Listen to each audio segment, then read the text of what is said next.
Yang penting kita satu rakyat Malaysia dapat belajar bahasa Inggeris. English education ni penting kan. Kalau nak mahir dalam bahasa Inggeris, saya sarankan banyakkan membaca.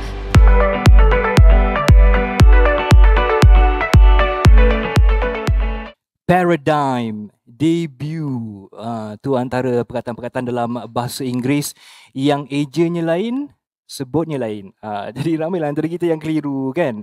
Sampai hari-hari ni timbul isu lah, ada yang tersilap sebut dan sebagainya. Tapi itu tak mengapa, itu satu proses pembelajaran insya-Allah.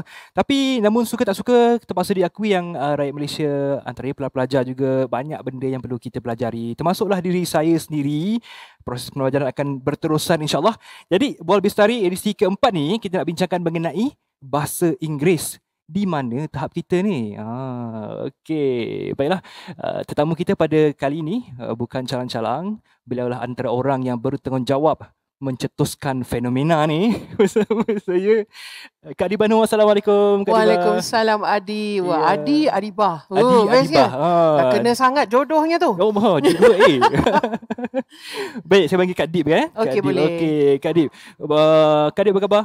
Alhamdulillah. Alhamdulillah baik Okey, macam mana dengan netizen sebagainya? Oh, okey je. Okey je. Damai Netizen kita ambil yang positif sahaja. Okey, insya-Allah. Baiklah, kalau sebut nama Adibah Noor, ramai yang tahu sebagai seorang penyanyi yang tersohor, yang suara vokal mantap, pelakon yang hebat kan. Tapi mungkin ramai yang tak tahu yang sebenarnya Kak Dip ni pernah jadi cikgu. Betul Kak Dip? Pernah.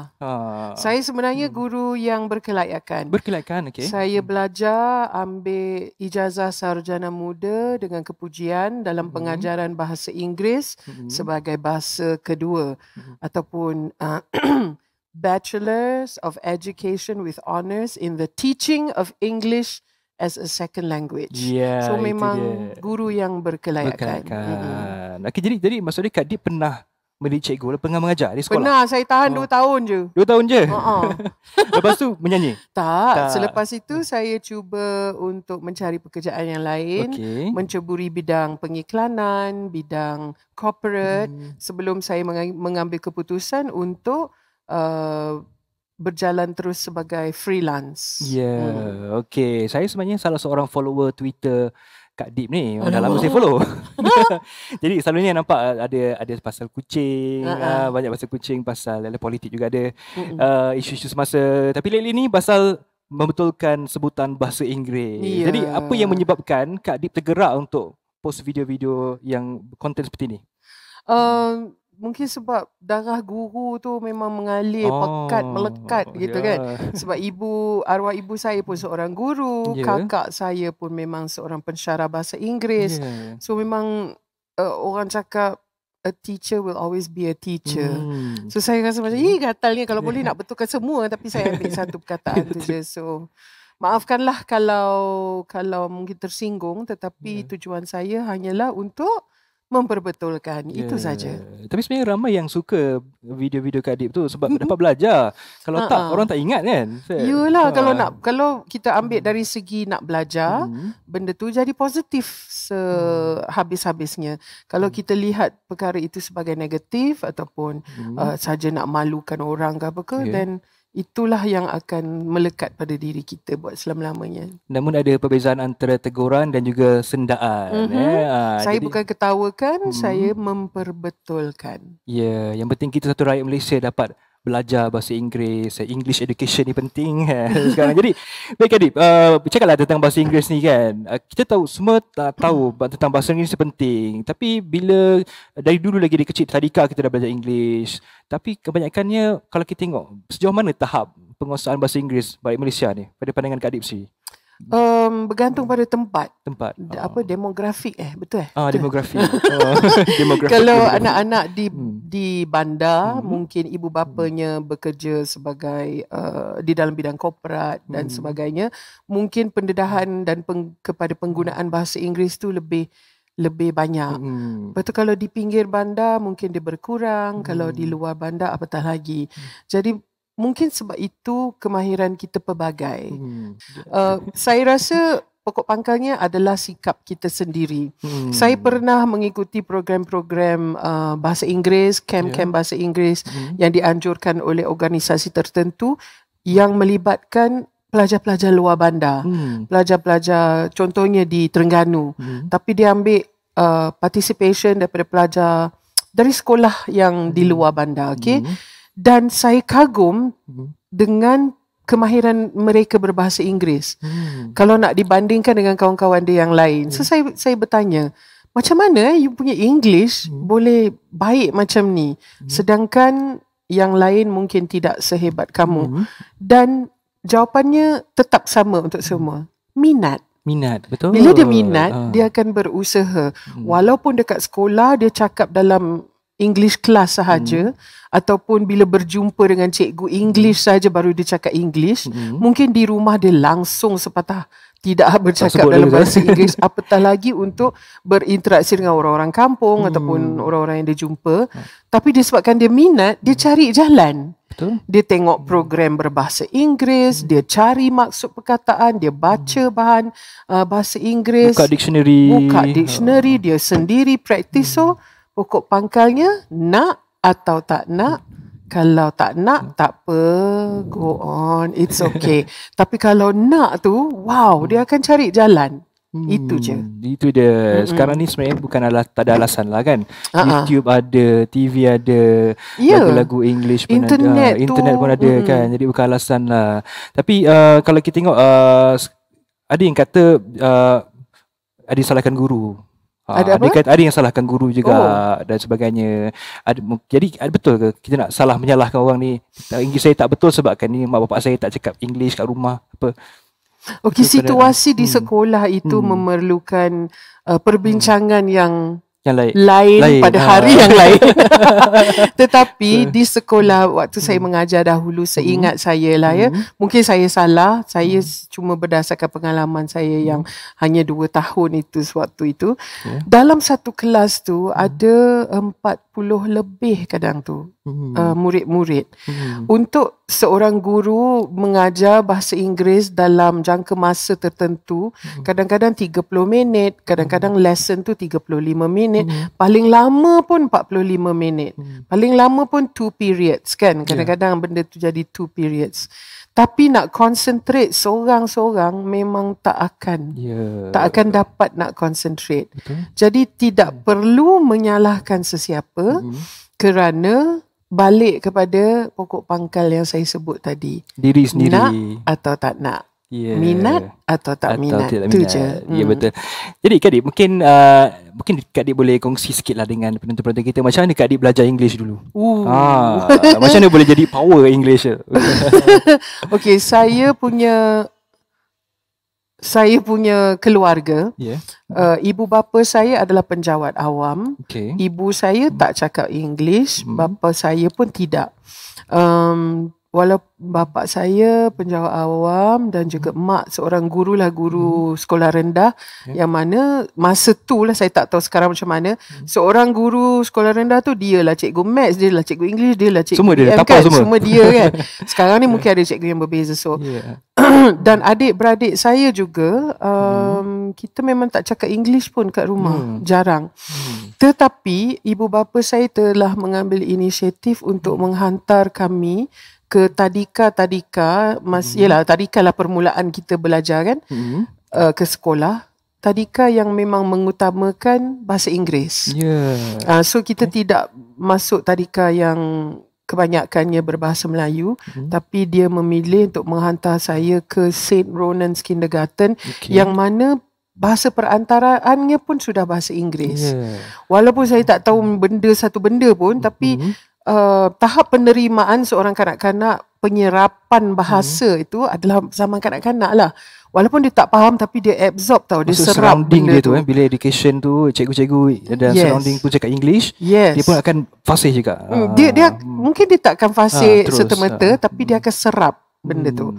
Jadi itu permulaannya. Kemudian saya bersekolah di Convent Bukit Nanas daripada Standard 1 sampailah Form 5, yang mana mereka juga menekankan kepentingan kebolehan berbahasa Inggeris. So mungkin daripada situ saya terlatih. Kalau nak simpulkan macam mana daripada kecil tu, bila balik ke rumah dari sekolah, walaupun kita tak cakap English kat rumah, saya sendiri minat dengan bahasa itu. Dan saya akan ambil bahan bacaan, saya suka tengok program television, baca dia punya subtitle, tengok macam mana orang putih bercakap kan. Bila ada bahan bacaan tu pula, saya suka baca kuat-kuat. Saya akan berangan. Saya berangan macam saya ni pembaca berita ataupun saya sedang bercerita. Jadi di situ latihan itu saya percaya, saya tak tahulah teori ni betul ke tak, tapi ini teori saya lah. Bila kita biasa baca dengan kuat, bila lidah kita dah biasa menyebut, telinga kita dah biasa mendengar, mata kita dah biasa melihat, iaitu membaca, kita punya deria tu kan, dia jadi biasa dengan language tu. So penyerapan tu mungkin lebih hebat. Maka dengan itu lama-lama benda tu jadi biasa. Maksudnya tak perlu nak duduk alasan tak duduk overseas lama. Tak, saya pun local graduate je, tak pergi overseas pun. Maksudnya itu bukan alasan, yang penting kemahuan kita kan. Kehendak kita. Kalau saya kongsikan saya punya pengalaman sendirilah. Macam masa sekolah rendah dulu, saya tahu bila kita nak bercakap ni kita perlu ada vocabulary yang banyak kan. Macam kita nak shopping lah, shopping tak ada duit, macam mana kita nak shopping. Betul. Jadi kita kena tambah vocab. Saya dulu saya hafal dictionary juga. Saya baca tengok. Jadi bila saya baca buku juga kan. And then cikgu saya suruh tengok BBC World Service. Yes. Radio. Jadi dari situ kita belajar dan bila vocab kita dah banyak, kita barulah kita yakin untuk bercakap bahasa Inggeris. Kerana apa? Kerana awak minat. Kerana seronok tengok orang cakap English kan. Macam laju. Nak tengok movie tak ada subtitle. Betul. Minat sebab aku pun nak buat macam tu lah. Aku pun nak jadi macam tu lah. Samalah juga dengan mata pelajaran lain sekalipun. Kalau awak rasa awak minat kat matematik kan, kita akan usaha benda tu. Betul-betul. So it's the same with English language. Nak cakap tentang grammar. Grammar ni kadang-kadang orang takut salah grammar. Jadi, betul. Jadi sebab tu lah dia tak nak bercakap English. Takut orang kata grammar you salah lah. Bukan cerita macam ni, sebutan ni salah. Ni macam mana pula Kak Dip? Dia macam kita kena hafal CV. Ingat tak? Kita dipaksa untuk hafal CV. Samalah juga dengan grammar rules. Kalau dari segi ilmiahnya, dari segi akademiknya, kalau awak nak hafal benda tu, nak tahu dekat mana nak letak I, kat mana nak letak U, dekat mana nak letak apa benda dekat tengah-tengah tu, bila nak guna S, bila tak payah S kan, benda tu kalau nak belajar tu boleh, alhamdulillah boleh. Itu memang kita kena belajar kalau nak lah. Macam kita belajar CV juga. Saya tak nak masa tu, so saya sampai sekarang tak hafal CV sebab saya tak nak. Okay, itu dari segi ilmiah ataupun akademiknya. Tetapi dari segi percakapan harian, tak payah risau. Cakap je, it's okay. Cakap je kan, belasah je lah. Dan orang selalu risau sebab dia takut diketawakan.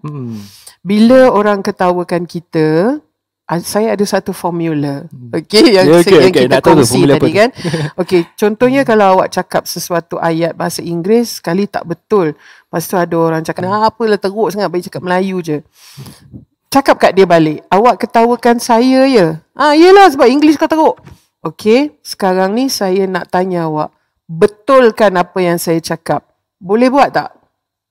Kalau kawan awak yang ketawakan awak tu tak boleh buat, awak gelakkan dia balik. Cakap lah kadang, kau nak gelakkan aku, kau punya English pun hancur. Pandai cakap kan. Pandai tegur. Itu satu. Nombor dua, kita takut sebab kita malu. Dia takut dengan malu ni. Kadang-kadang bila dia together tu, dia jadi macam alamak kan. Setakut kerana malu untuk dibetulkan. Contohnya lah, orang kadang-kadang jumpa saya, cakap, saya sebenarnya takut nak cakap English sebab Kak Diba ada kat sini. So saya tanya, kenapa awak takut? Yelah sebab saya takut saya cakap salah. Kalau awak salah, saya boleh betulkan. Kenapa awak nak takut? Sebab apa yang saya buat ialah saya betulkan. Mana yang saya tahulah, mana yang saya tak tahu, saya pun cakap tak tahu kan. So kenapa? Takut diketawakan atau takut sebab malu nak buat salah? Kalau yang first tu, buatlah macam yang saya suruh tu. Awak tanya dia balik, suruh dia betulkan. Kalau dia tak boleh betulkan, gelakkan dia balik. Nombor dua, takut kerana malu untuk dibetulkan. Itu rugi. Rugi sebab bila kita buat salah, ada orang betulkan, kita untung Betul. Sebab kita dapat ilmu kan. Dapat ilmu, dapat tuition free. Exactly. 1+1. Kalau saya jawab 4, lepas tu Adi cakap salah tu kat dia, 1+1 2. So saya dapat pengetahuan yang baru. So terpulang kepada diri sendiri, saranan saya, buatlah, cakaplah, biarlah broken sekalipun, asalkan ada orang betulkan. Betul. Tapi ada yang kata itulah lidah belacan lah apa tu, nanti kita akan bincang lagi tapi sebelum tu kita nak tengok apa kata rakyat Malaysia mengenai bahasa Inggeris. Kita saksikan VT ni. Saya lebih mencintai bahasa ibunda saya. Untuk bercakapkan bahasa Inggeris tu bolehlah sikit-sikit, tapi kalau tanya secara jujur, saya sangat mencintai bahasa ibunda. Penggunaan bahasa Inggeris ni dah dikira macam penggunaan secara bahasa pertama bagi perhubungan di antara seluruh negara. So basically penggunaan dia kita dikatakan sangat-sangat penting lah untuk kita mempelajari bahasa Inggeris itu sendirilah. Penggunaan penguasaan bahasa Inggeris semakin menurun kerana mengambil kesempatan terhadap penggunaan internet, di mana ada Google Translation, ada macam chit chat dan guna daripada bahasa Melayu nak translate ke bahasa Inggeris nak translate ke bahasa Melayu. Jadi kita tidak menggunakan akal fikiran untuk berfikir dengan lebih kritikal untuk mencari perkataan-perkataan daripada bahasa Melayu ke bahasa Inggeris ke bahasa Melayu.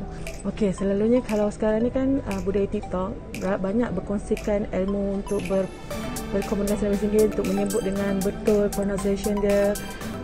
Banyaklah artis ataupun influencer yang berkongsi tip-tip menarik untuk belajar bahasa Inggeris dengan mudah. Dan untuk sistem pendidikan di negara, bagi pendapat saya ianya perlu untuk memperbanyakkan lagi aktiviti dalam bahasa Inggeris supaya ianya lebih memantapkan lagi penguasaan bahasa Inggeris kepada setiap pelajar.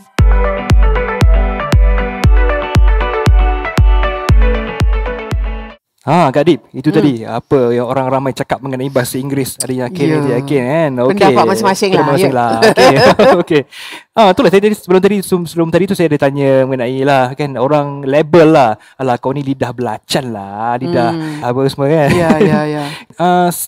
Stigma yang macam ni yang kita tak nak dalam masyarakat kita ni. Saya banyak juga dengar suara-suara yang macam tu. Alah tak payahlah nak bunyi macam orang putih sangat. Tak, kita bukan nak bunyi macam American or British kan. Tak, bukan. Sebutan basic itu kena betul. Contohnya lah kan, kalau saya cakap APPLE, macam mana disebut? Apple. Okay. Tantau orang American ada yang cakap apple, ada ada yang pelat cakap apple. Macam water jadi water kan. Tapi kalau saya cakap APPLE itu adalah apple, betul tak? Itu langsung tak betul lah. That's the whole point. The basic pronunciation, sebutan asas dia tu kena betul. Nak bunyi Melayu ke, saya cakap English pun memang saya bunyi Melayu sebenarnya. Dia tak ada bunyi orang putih pun. Tapi sebutan asas itu kena betul.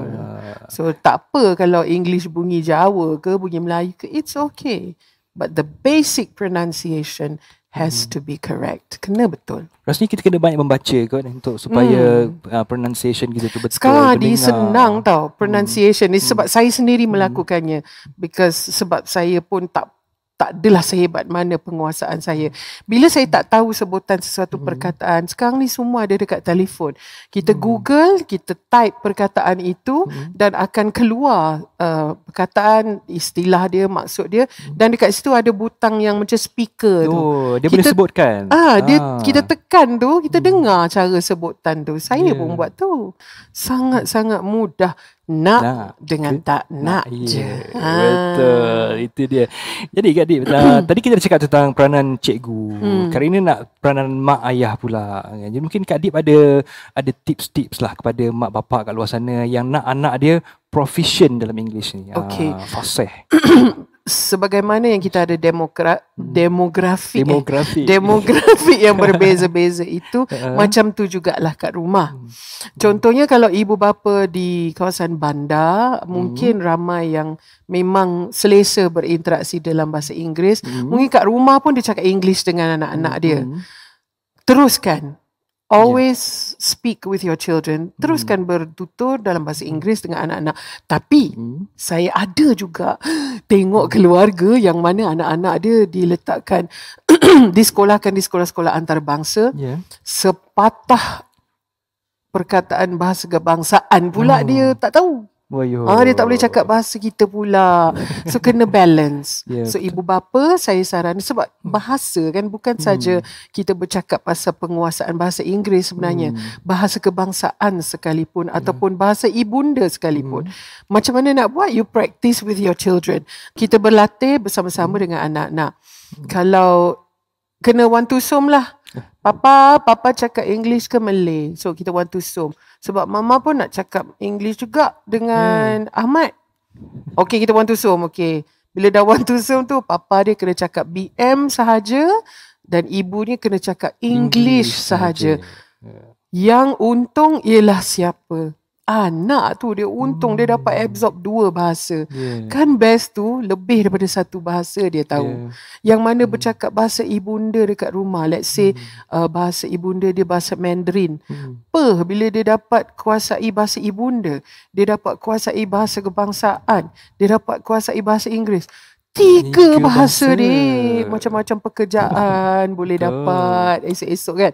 Okay. Cerah masa depan kan. Itu ibu bapa yang biasa cakap English. Mungkin ada ibu bapa yang tidak mahir juga. Apa yang saya sarankan, kita sama-sama buat homework dengan anak tu. Bila dia tengah buat homework English, kita duduk kat tepi tu. Kadang-kadang budak tu yang akan ajar kita balik.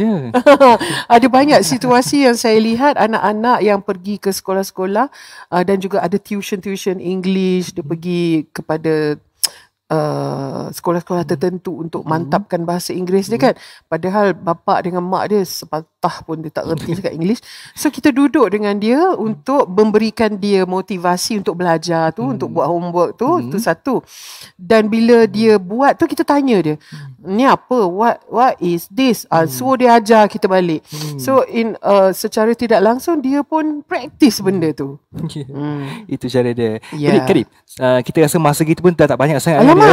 Tapi kita nak ni tentang yang sebelum ni Kak Dibia viral kan, membetulkan pronunciation. Jadi ada tak perkataan-perkataan tertentu yang common mistakes lah yang common selalu orang macam tadi ada yang eja lain. Macam mana? Ada yang ejanya lain tapi sebutnya lain. Okay. Nombor 1, ada benda-benda yang kita memang kena hafal, macam hafal sifir. Contohnya penggunaan singular plural, satu ataupun banyak. Tidak semua perkataan adalah semudah meletak huruf S. Macam kalau satu buku, book.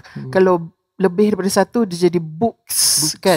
Cat, cats, dogs. Tapi ada yang kita kena hafal. Contohnya woman, woman jadi women pula tiba-tiba. Women kan. Kenapa tak women's? Kalau child, anak seorang, jadi children pula. Itu ada kenapa tak tu. jadi child's je? So benda-benda tu dia ada carta dia. Yang tu nak tak nak kita kena hafal. Okay, itu satu. And then common mistakes memang banyak sebenarnya. Contohnya perkataan yang paling viral sekarang ni ialah pronunciation. Untuk menyebut, kita cakap pronouns kan. P-R-O-N-O-U-N-C-E. Tetapi kalau kita nak cakap ini adalah sebutannya, dia dah jadi lain. Dia bukan pronunciation. Dia jadi pronunciation. Ejaannya dah berubah. Contohnya explain. Ini common jugalah. Explain untuk memberikan penerangan, untuk terangkan. Explain. Tapi kalau penerangan ataupun penjelasan, dia bukan jadi explanation. Dia jadi explanation. Itu pun dah hilang, tak tahu gimana. Explanation. So, and then one very common mistake amongst Malaysians. That's mean. That's me. Maksudnya he looks sad. That means he is in trouble, let's say kan. Dan orang kita selalu cakap that's mean. Maksudnya tak, itu salah. It has to be that means. That means. That terbalik as dia tu. As tu dekat mean, bukan dekat that's. And satu lagi kemalasan kita selalunya ialah bila perkataan tu ada S, kita malas nak sebut S tu. Bila benda tak ada S, bukan main rajin dia letak S. So kena disiplinkan diri untuk tengok ayat itu ataupun perkataan itu dieja bagaimana. Kalau ada S, bunyikan S. Kalau tak ada, jangan kau pandai tambah. Menambah pula kan. Itulah, kena tahu, kena belajar ilmu tu. Yalah, betul it's ilmu, Adi. It's ilmu. Kan? Tak kira bahasa Inggeris ke, bahasa Melayu ke kan. Dan ilmu ni sifat dia kita kena sentiasa belajar dan berkembang. Bukannya kita dah tahu semua. Kan? Sama lah kalau English tu adalah ilmu. Ia adalah satu cabang ilmu, satu mata pelajaran, satu ilmu. Kalau cuba tukar benda tu jadi engineering, kejuruteraan, architecture, perubatan dan sebagainya. Sama juga ilmu. So mana-mana yang awak nak belajar, silakan. So anggaplah penguasaan bahasa Inggeris ini adalah ilmu. Ilmu, betul.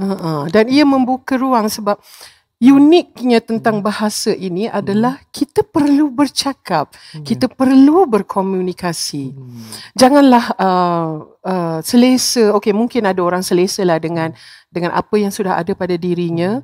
Okey lah, aku dah cukup lah bahasa satu, cukup lah. Okey lah kan, okey fine. Teruskan dengan kehidupan, semoga murah rezeki insyaAllah. Tetapi kenapa tidak kita perhebatkan diri dengan ilmu, kan? Dan salah satunya ialah bahasa Inggeris. Mungkin ada yang cakap, alah, entah bila entah aku nak cakap English ni esok. You will never know. Kita tidak akan tahu anak-anak kita itu mungkin ada peluang belajar ke luar negara ke, kan? Ataupun dia akan berada dalam satu pekerjaan, tiba-tiba akan ada situasi yang memerlukan dia berkomunikasi. Alangkah baiknya kalau dia boleh. Kan? So kita tak tahu apa yang akan jadi pada diri kita. Kalau kita ada ilmu, mungkin kita dapat cari jalan penyelesaian. Betul. Ilmu itu satu kelebihan. Kalau kita dapat bercakap banyak bahasa, itu kelebihan daripada kita yang untung bukan orang lain kan. Jadi mungkinlah sekali nasihat. Penonton kita mungkin majoritinya adalah pelajar. Nasihat kepada pelajar macam mana kita nak menjadi seorang penutur bahasa Inggeris yang baik dan yang terbaik insyaAllah. Okey. Yang penting pada minat. Okey, kalau kita tak nak, it's okay, tak apa, teruskan dengan kehidupan. Tapi kalau kita rasa nak, saya percaya kita akan cari jalannya, cari jalan macam mana nak berlatih. Kalau nak mahir dalam bahasa Inggeris, saya sarankan banyakkan membaca. Bila membaca tu ada dictionary. Kalau awak rasa awak faham bahasa Inggeris sepenuhnya ataupun ada level yang advance, mungkin kamus bahasa Inggeris. Tapi kalau misalnya kita tak tahu, sangat-sangat lemah, saya sarankan ambil kamus Dwi Bahasa. Saya pun pakai kamus Dwi Bahasa. Sebab kat situ sekurang-kurangnya kita tahu maksud perkataan itu dalam bahasa kita, kan? Dan mungkin later on bila dah mahir, kita boleh tengok kamus bahasa Inggeris sepenuhnya. So banyakkan bahan bacaan, baca kuat-kuat, beranganlah jadi pembaca berita ke, pencerita ke, ataupun awak buat speech ke, tengah buat public speaking, berangan je seseorang depan cermin. It's okay. Lama-lama kita jadi biasa dan lama-lama kita berlatih. So nak dengan tak nak, rajin-rajinlah cari. Sebab sekarang kat internet pun banyak program yang mengajar bahasa Inggeris, yang memudahkan pembelajaran dan banyak lagi. So ikutlah benda pokok pangkalnya diri kita. Nak ke tak nak? Nak ke tak nak? Lepas mama. Baik Kak Di, terima kasih banyak Kak Di. Sama-sama. Itu dah saya kata tadi, mungkin ramai yang tak puas lagi ni, cukup kena buat kelas Zoom ni. Kan? Saya gantikan kelas Zoom daripada Kak InsyaAllah. Alright, insyaAllah Kak Dip, saya pun banyak belajar pada hari ini, pada Kak Dip juga. Maklum kita ni tak sempurna dan kita kena ilmu tu caranya, sifatnya adalah kita perlu terus mencari dan mencari. Dan jangan rasa kita dah cukup ilmu tu. Okey. Baik, terima kasih sekali lagi kepada Kak Adibah Noor atas perkongsian bersama Bual Bestari pada hari ini, dan pastinya anda boleh menonton juga di laman Facebook, Facebook Bual Bestari dan GPS dan juga Sinar Harian insya-Allah. Jadi terima kasih kerana menonton hingga ke akhir rancangan. Assalamualaikum warahmatullahi wabarakatuh.